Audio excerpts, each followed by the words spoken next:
Okay, we just got done playing Stefan Feld's Amerigo. It's a brand new game. I think it's like 1 o'clock in the morning, so we're going to be a little bit punch drunk here.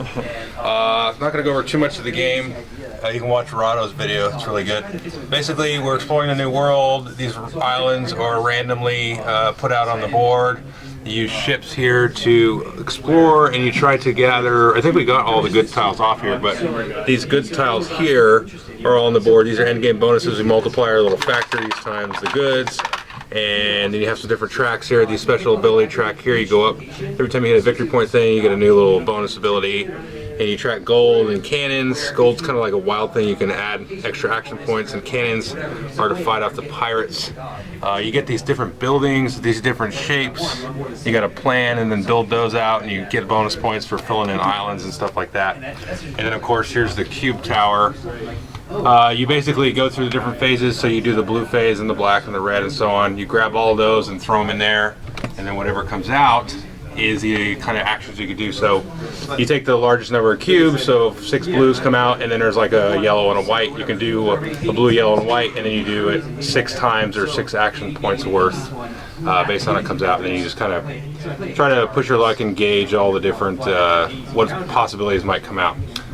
So Joss, what do you think of the game? I think I'm still undecided, but it's a regular tasty Stefan Feld point soup. Yep. Feels like Castles of Burgundy more than Trajan to me, but that's about it. Yeah, the bonus tiles are very Burgundy-ish, like the yellow tiles in Burgundy. Yes. Kevin? I like that you get to use the dice tower a lot. You get to use it a lot more than Wallenstein. It's like 7 times around times 5. It's 35 dice towers, or cube towers. Some of us use it more than others. Yeah. 34 of the time. Yeah. I have to play it a few more times. I'm not sure how much replay or deep strategy it has, but it plays well. I like it. Yeah. Easy to learn. Easy to learn. A lot easier to learn than it looks. Yeah. I wonder if it's just sort of I'd have to play it again. That's good. James? I give it a thumbs up. It's a fun game. I think it feels different than Stefan's other games, so for me it's a winner, so I like it. Cool. Yeah, I thought it was more thematic, just because there's an actual map on this game. Most of his games don't have maps, you just have boards you kind of track stuff on. So I kind of like that there's a map. But I do feel like a little slightly uneasy, because it did, like, several of the turns, not most of the turns, but a few turns, they just kind of did, you just kind of did whatever came out with the cubes. Because we had a few turns where it was like all one color. The map's big, but it's not the focal point of the game. Yeah, and I kind of worked on my own here. I did get second to last, but this was like my area is yellow, and then you guys had some contesting a little bit, not a lot of contesting for map space. But yeah, I mean, I think if you could like somehow force there to be more than one color out there, because the turns where there's one color are kind of boring. But when you have like 3 different colors and you have to choose, which action, obviously, then that's it.